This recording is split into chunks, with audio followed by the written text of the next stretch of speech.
Tonight we continue chapter 40 and focus on the question, why does my Torah study, or any other way of serving God, why does it need love and fear to ascend? Isn't it like quite holy on its own? All right, so we are in the middle of chapter 40, which is what we started last week. And we are discussing in chapter 40 that for your Torah or your commandments, your mitzvahs, to rise, you need the wings of love and fear of God. And we discussed, well, what if you're doing it without love and fear? Well, it's sort of stuck in this world until you do it right with love and fear. And then with those wings of love and fear from something else in that same category, charity, prayer, kosher, whatever the commandment is, that allows that original commandment done without the love and fear to ascend as well. If the person does it for what we called in Hebrew pnia, which means for your own selfish reasons, then we said it's an even worse situation, and the person has to repent and get rid of all the evil encasing the godly act, and evil from the level, that intermediate level of evil called klipas noiga, and we have to get rid of that through our repentance. And again, so today we're exactly up to, I said last week, we ended at a perfect point because we are about to now begin resolving a question, a philosophical question on this issue. And the question, of course, the Rebbe doesn't write the question, but through the answer, you understand the question we're discussing. The question is, why? Torah is godliness. Torah is God's will and wisdom. Torah is higher than creation. God's will is the force of creation. So if Torah is God's will, then Torah is a force higher than creation. So why is it that if you don't have love and fear, your commandment, your Torah study is earthbound? That doesn't make any sense. Torah is not earthbound. Torah is higher than world. Again, God and his will is one. Torah is God's will. God and his wisdom is one. Torah is God's wisdom. So when we're learning Torah, we're dealing with something not only higher than world, we're dealing with the energy from which the world came to be. So if it's such high energy, why is it stuck? Because I didn't have love, because I didn't have fear. I understand love and fear are nice. And we sort of view them like the icing on the cake, right? They're nice extras. But it doesn't make sense. If they're just nice extras, why isn't the Torah ascending by virtue of her own divine energy, which is way higher than all of creation? That's the question. Now, being that this is Tanya, the Alter Rebbe doesn't write a question and write an answer. He doesn't write the question at all.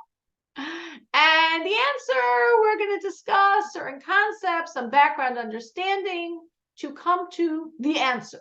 But again, the question we know is, if Torah is so high, if Torah is one with God's will and wisdom, and God's will and wisdom is the source of creation, why is my Torah stuck on planet Earth if I don't have love and fear?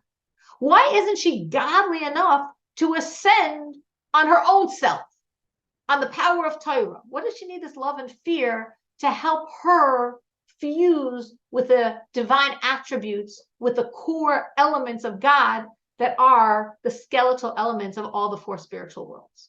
That's our question, which, God willing, we will answer today. So we are on page 108, the first of the long lines. There's three little lines, and we're up to the fourth word. Now,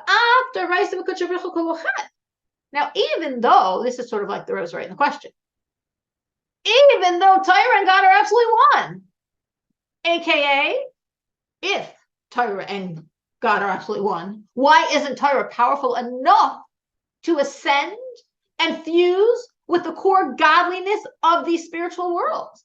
It's almost like we're saying, without that love and fear, our Torah study is not strong enough. No, this is going to ascend. This is going to be part of the core godliness. This is going to fuse with the divine spheros, with the divine attributes. No way. It's not powerful enough. You need love and fear to make it powerful enough to absorb all that godly energy. Yes. Torah's higher than creation. Torah's higher than these 10 spheros, these 10 divine attributes. So what's the issue here? What's the problem? So even though we know that Torah and God are absolutely one, Shehu v'Rtzono Echad, as we know, why is it, there's a quote from the Zohar, why is it that God and Torah are one? Because God is one with his will, and God's will is Torah. So therefore, God and Torah are one. God is one with his will. His will is Torah. So God and Torah are one, which means much higher than worlds, which means higher than these 10 divine attributes, which means the Torah you study on its own should be powerful enough to fuse with the core energy of these spiritual realities. But even though on one level, God equally fills all of creation, that's the divine dimension we call soive, which means encompassing, because a certain dimension of God is equally in every level of creation. But nevertheless, it's not exactly equal on other dimensions. There are two aspects where we see how on every level of creation it's different. Meaning, on a certain dimension of God, this pen and the highest spiritual world within our solar system called Atzilus, the world of being, or the greatest angel, Michal, Gabriel, they're both the same to God. God is the same to all. God is beyond all. God is equally surrounding all. But that's God in a very remote fashion. So remote that the spiritual world of being and my pen are the same. But then God gets into the details. And this is a pen. And that's the spiritual world of being, or the angel Michael or Gabriel. And on that level, there's a lot of differences. And the differences really, as the Rebbe is explaining it here, we can look at from two perspectives. It's very important to understand this to understand ultimately the answer that we're going to present to our question. One level of how God is relating to the details and therefore different on every level is what we call generically constriction, symptom. How on each successive level of creation, there's more and more constriction and more constriction and more constriction. Now, the ultimate constriction isn't our physical reality, the Milky Way galaxy, because we're physicality. No other higher dimension is physical, meaning there are myriads of worlds. They're all spiritual worlds. They're all spiritual realities. Only our, as we call it Kabbalistically, physical manifestation of the spiritual world of Asiya, of action, only here is their physicality, which means the constriction, as we call it, the symptom, is at its height. So strong that there's physical. And not only physical, it's corporeal. Meaning, what's in physical and corporeal? Well, physical means it's physical. Corporeal means the physicality has become so thick, so obstructive, that like we can't even fathom that this is God. It is, but we can't even fathom it.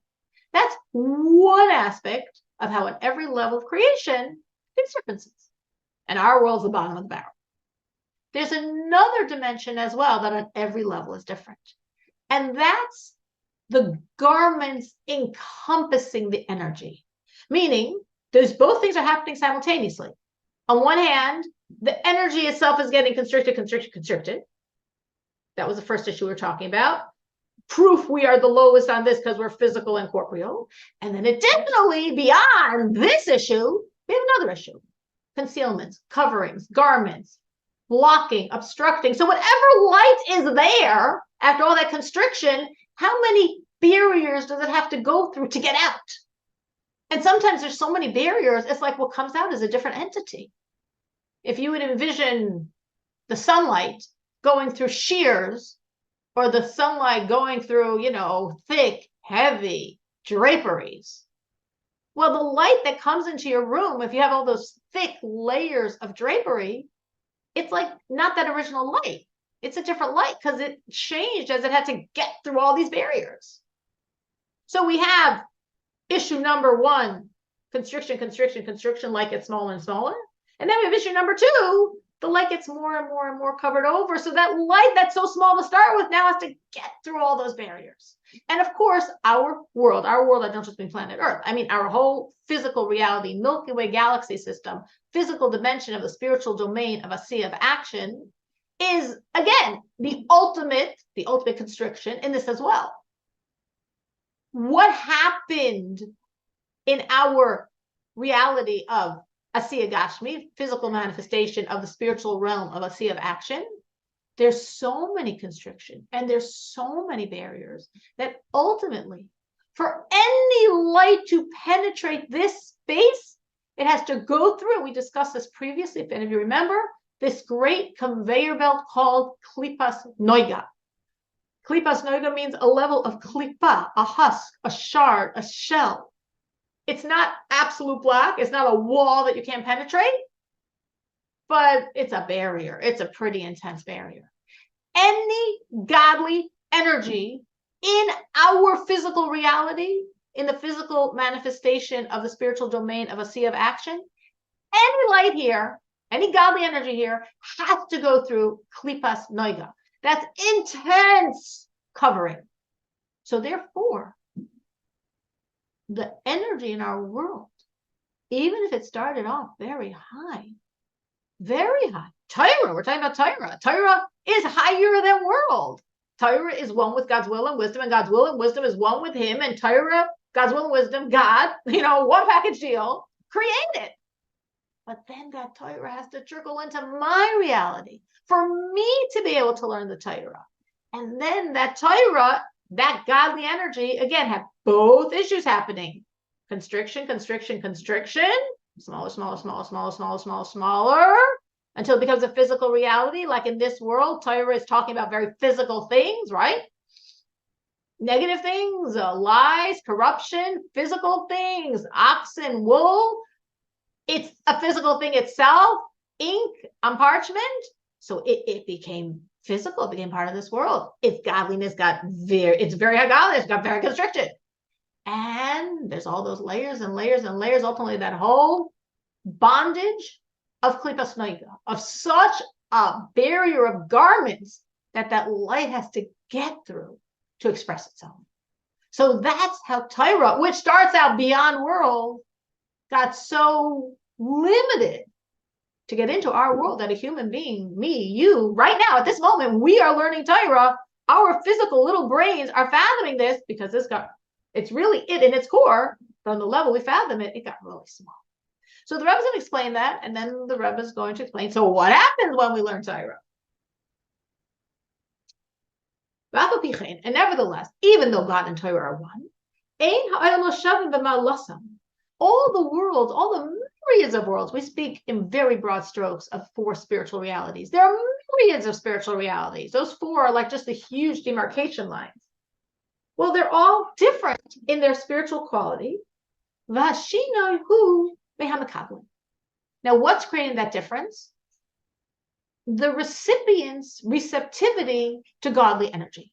Because the smaller that spiritual reality, the more limited is the recipient's receptivity to godly energy, and therefore the more minimized that godly energy has to become to fit into that world and not overwhelm it.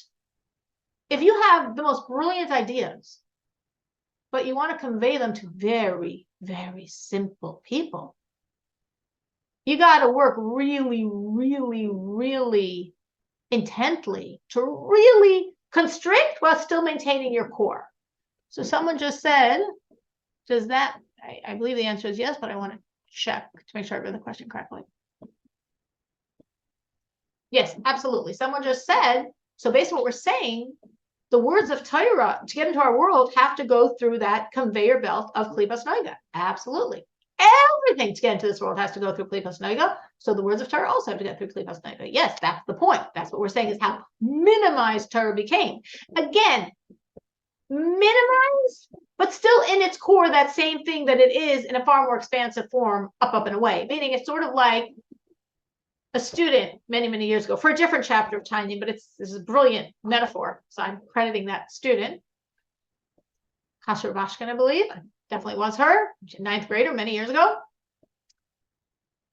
she said it's sort of like if you can envision watching a movie on your phone versus watching it in a movie theater.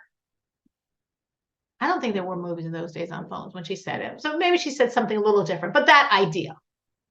If you can imagine a movie theater, if you've never been into a movie theater, we can imagine this massive screen. I don't know how big that screen is. And you're sitting in the theater, and I'm assuming there's this surround sound and all the music is booming at you and the voices and this huge experience.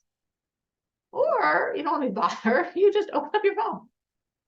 And maybe your phone, the screen is like this big. It's not the same experience at all. But in that tiny, with all those little pixels there, is everything that was on that huge mega screen with that huge mega sound system. Well, that doesn't make sense, but we know it's true because we live in this world and it is true. So that means that everything that was there is here, but it got very constricted, condensed, small. But even though it's very, very small, it's really the same thing. And that's what happened to Torah. So Torah starts off like the mega screen, the mega sound. It's Torah. It's God's will and wisdom. It's one with God. It's the source energy of creation. And then that Torah gets so constricted.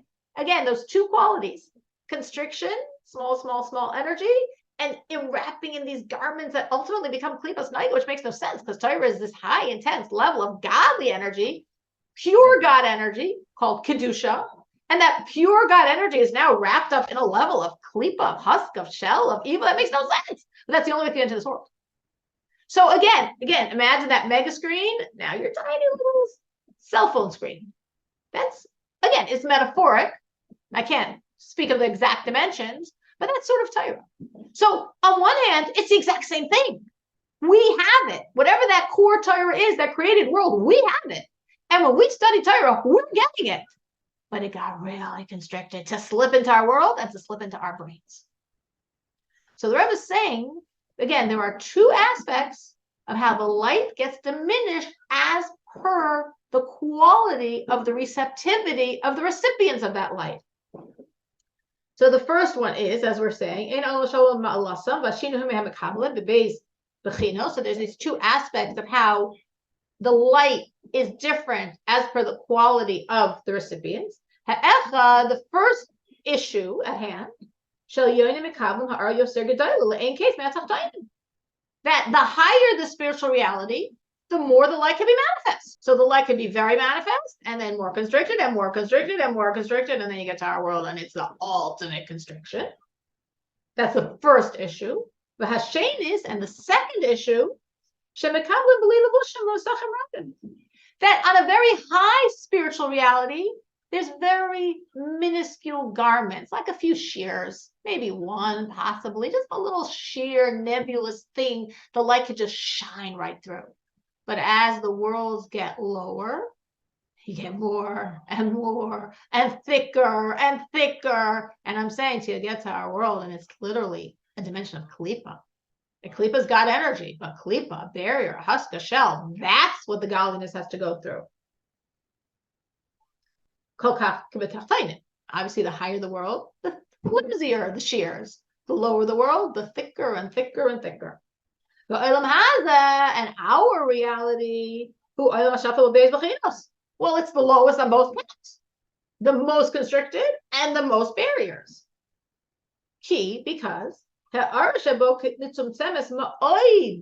could say first point, remember, was constriction of the light. Well, the light is ultimate constricted in this world. It cannot get more constricted than how it's constricted in this world. How do we know it's the ultimate? Because there couldn't be anything less than this.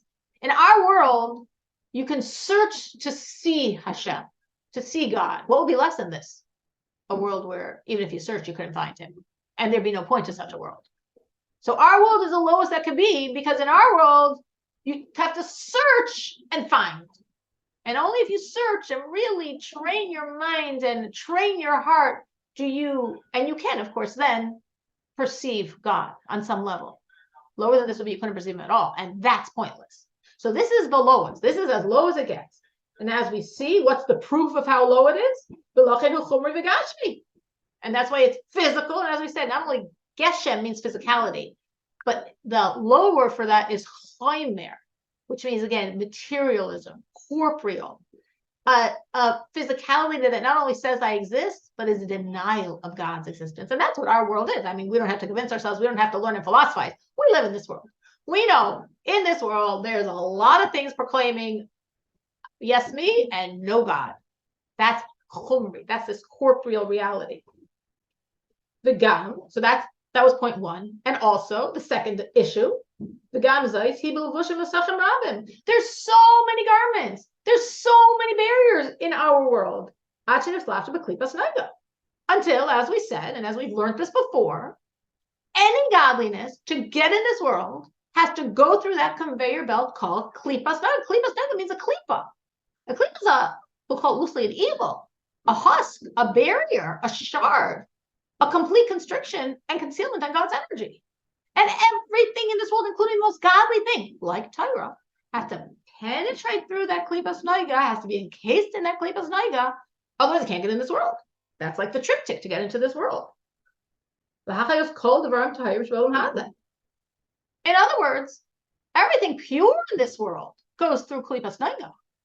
And then it could get worse, because you could be part of the impure things of this world, and then klipas naga isn't low enough, and you got additional barriers called klipas tameos, the impure shells, the impure husks and shards that so block that you can't even penetrate.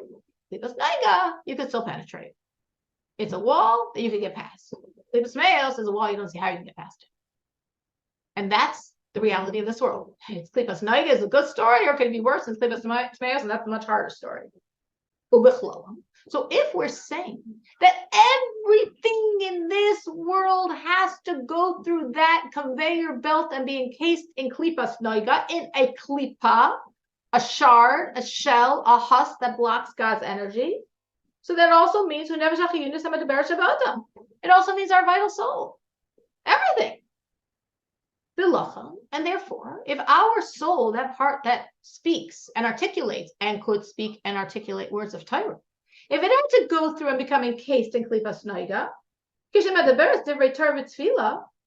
when we're speaking words of Torah and prayer, below kavana, without love and fear of God that spiritualizes them,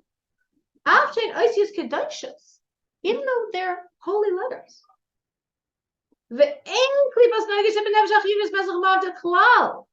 And you know what? They're such holy letters that klipas naga isn't even a problem. The Rebbe says it sort of as a flow. I'm going to read it and then I'll explain a little more clearly what the Rebbe is saying here. These letters are so powerful that klipas naga actually isn't even the problem. It's not even a barrier. To be the barrier to conceal the holiness of God, which is engarbed in them. What the Rebbe is saying here is, I'm going to break it down, but the Rebbe is saying it, but you have to see what the Rebbe is saying here. So the Rebbe established, again, we had our question. Our question was, why do I need love and fear of God to make my Torah or my commandments strong enough to be able to ascend and fuse with the core godliness of God's energy, of God's 10 divine attributes in the core skeletal structure of these upper worlds? With love and fear, can do it. Without love and fear, can't do it. Torah is God's will and wisdom. God's will and wisdom is one with God. Torah, God's will and wisdom. God, the source of all worlds. I mean, it should be powerful enough. I shouldn't need the extra icing on the cake of love and fear. So the Rebbe said, well, you'd think so. But actually, unfortunately, or not, I don't know if we can use the word unfortunate, this is how God created for reasons that obviously are the best reasons, because that's what God's doing. Any energy to get into this world has two aspects of smallness. The first aspect was constriction. The second aspect was concealment.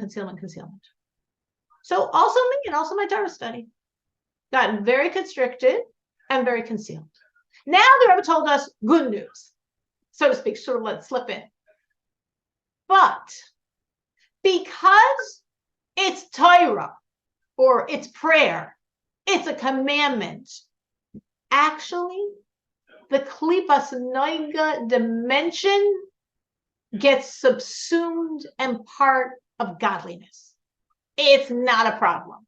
Meaning, you start off, your body is klipas noiga, your animal soul is klipas noiga, all of the spirituality that comes to this world is encased in klipas noiga. But since within that encasement, we're talking about Torah, or any commandment which flows from Torah, we're talking about such a high level of divine energy. So when the Jew and the Torah connect, like the fireworks, that klipas noiga just, I can't say falls away. That's not what spiritually is happening, but that makes sense in our mind. But like that, the klipas noiga becomes part of the spiritual reality. So as a husk and a barrier and a shell, it vanishes. So that whole second dimension, all those barriers and barriers and barriers that the light has to go through, vanished. Why? Because we're talking about Torah and a Jew, and the two intersecting. Meaning the Jew on his own, it's not because of our own powers. As the Rebbe is going to say, if I'm speaking stam words, there's plenty of klipas noiga blocking, encasing my animal soul, encasing my body, encasing my words, drenched in klipas noiga. But when Torah is actualized by a Jew, when the words of Torah are lifted off those physical papers and coming out of my mouth, or coming in your brain, like we're doing right now, the Torah words are being lifted to intersecting our spiritual reality. Because here we are, all of our souls, and the power of Torah. So that klipa, that husk, that shell, that barrier becomes part of the godly energy. It becomes elevated. Technically, it's becoming elevated to be part of godliness, and is no more barrier. Forget it. There's not even shears. There's no barrier. So we remove 50% of our problem, but we still have the other. So let's say the person is studying words of Torah or saying words of prayer, but without intention, without love and fear. So we said, well, originally we knew there were two problems, but now the Rebbe is telling us one of those two problems is gone, as the Rebbe is going to say clearly.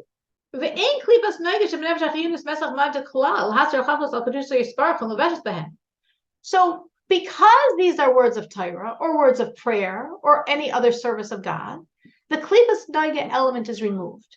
The klipa, that barrier, that husk, that shell, cannot withstand the holiness of the Torah converging with the holiness of a Jewish soul. So it disappears. It becomes subsumed in the godly energy. So it's not a problem.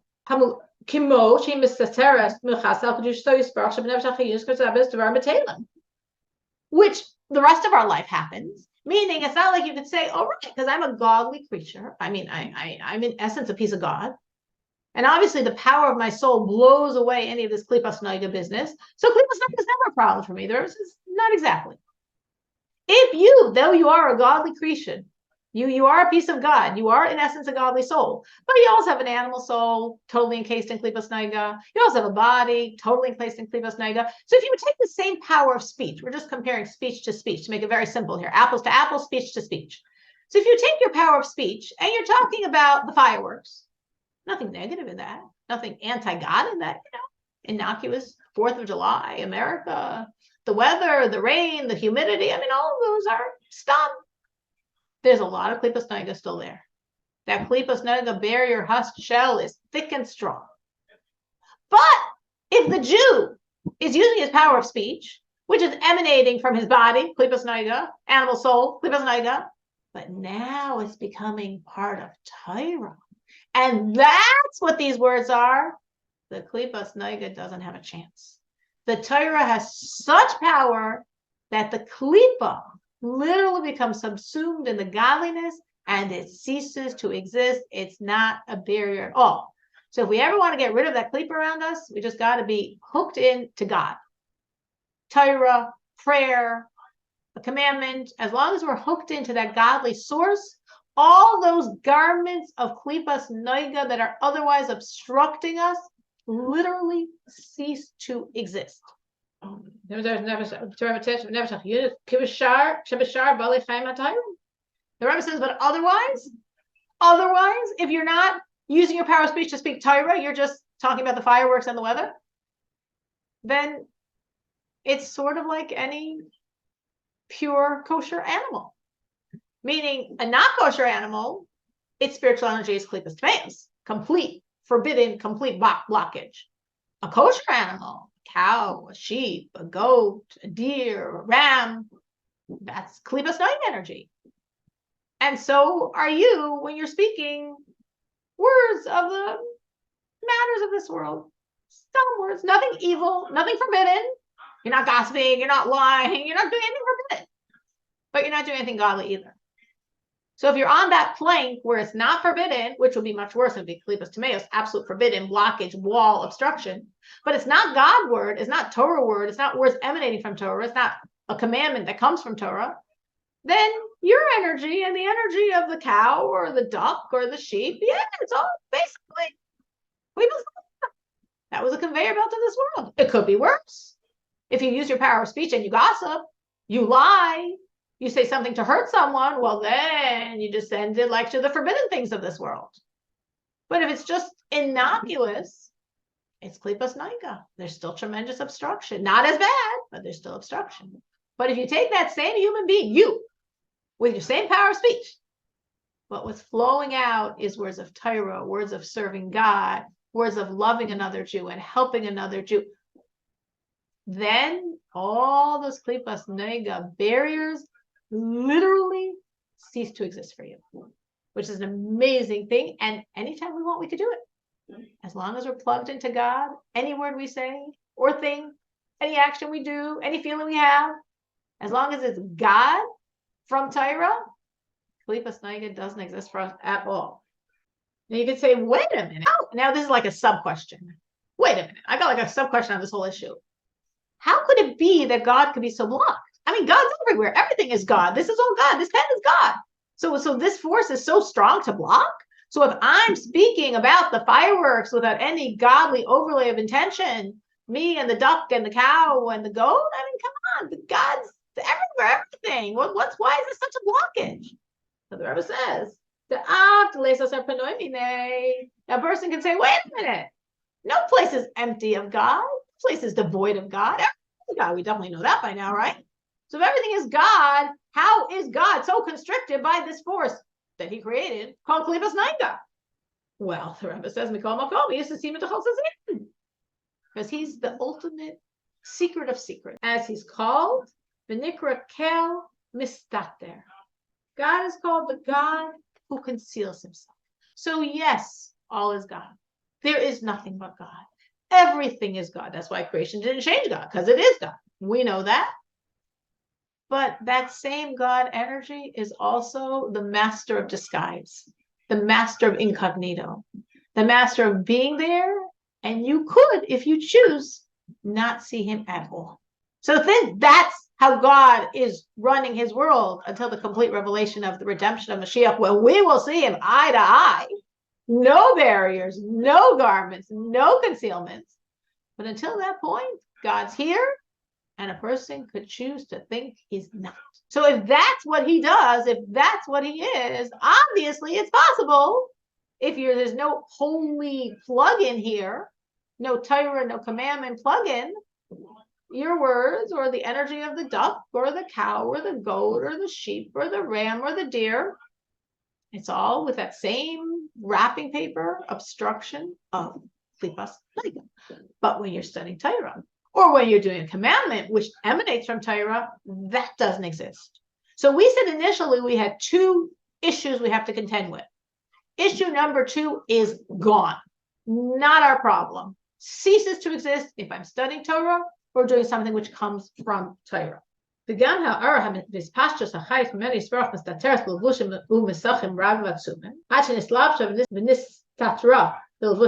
So because God is so concealed, so the extension of his vitality, what flows from God who so conceals himself, is concealed. It's in many, many, many, many, many garments. So many garments until we come to the thickness of klipas naiga, that shard, that's such a barrier. But that's not happening when we're talking about Torah or anything that comes from Torah, like the words of prayer. The Adarabba, it's the opposite. What would be the opposite? Klipas Noiga Misafechas L'Tayv. It's not, as I said, that Klipas Noiga disappears. So it's something better than that happening. The Klipas Noiga herself becomes God energy. V'nichlelas b'kedusha zu kanal. And becomes literally comprised in the energy of the Torah or of the prayer or of the commandment. So that's wonderful. So that was all wonderful, great news. So again, we go back to our original question and we're like, wait a minute. If Torah is so high, source of creation of worlds, what do I need love and fear, those nice icing on the cake issues, to make her powerful enough to fuse with the core godliness of the supernal worlds? She's more powerful than the supernal worlds to start with. She's the enemy of those supernal worlds. And then we said, well, there's two issues: constriction and lots of barriers that conceal. And our world is the lowest, the most constriction, the most barriers that conceal. And now the Rebbe, after establishing those two issues, wiped away completely issue number 2. Yes, there are all those barriers: kalipas taiga, a husk, a shell, a shard. But guess what? Torah's energy is so godly. We take that kalipas naiga energy and we subsume it and transform it and elevate it and make it godly energy. So we don't have issue number 2 at all, but we still have issue number 1. That it became constricted. Remember, like the theater screen to your cell phone screen. That still exists. Nevertheless, but the constriction factor is still there. And in this world, the constriction is very, very, very intense. Like we said, as small as that screen to that screen. Since because we had to get into the physicality of this world. Your physical voice has to be uttering these words of Torah. Your physical speech has to be articulating these words of Torah. Your physical brain has to be understanding these words of Torah. That's a lot of smallness that the enormity of Torah has to fit into. The enormity of Torah, God's will, God's unfathomable wisdom, has to become small enough that my brain can understand it, small enough that my words can speak it, small enough that it becomes a certain number of letters that form a certain number of words, a certain number of sentences, ink on parchment, printed on paper. I had to get really, really constricted to get that small of volume. So therefore, what the Rebbe is saying is, since it had to get that small, it's too weak now to fuse with that godly energy. That sounds like bizarre. Torah, will and wisdom of God, one with God, source of all creation, is too weak to fuse with the core skeletal energy of the spiritual world? It is. It's actually too weak. Because again, from that movie theater screen to my cell phone screen, it got very constricted. It's still itself. It's not like we got a pale imitation model. We got a knockoff brand. No, God forbid. Right now, we are learning Torah. And Torah has become small enough that my mind and your mind are understanding it. And my speech is speaking it. And it's written on paper. It became that small, but we're getting is God's will and wisdom. Completely. Nothing lessened. So it's lessened in its manifestation, but it hasn't lessened in its energy. Sort of like, the metaphor actually commonly given for our soul, but I'm going to use it here. I'm going to borrow it for this concept, would be if you had an apple and you cut it in 10,000 pieces. That speck is so small, if you looked at it, you have no clue what it is. But if you manage to get it on your tongue, you know instantly it's apple. Meaning, the apple does not taste like 1/10,000th of the taste of an apple. It didn't become diluted. It didn't become watered down. It didn't become adulterated. You put it on your tongue, and in a second, you know it's apple. The taste is 100% apple in a very, very small form, but it's 100% apple. So that's what's happening to Torah.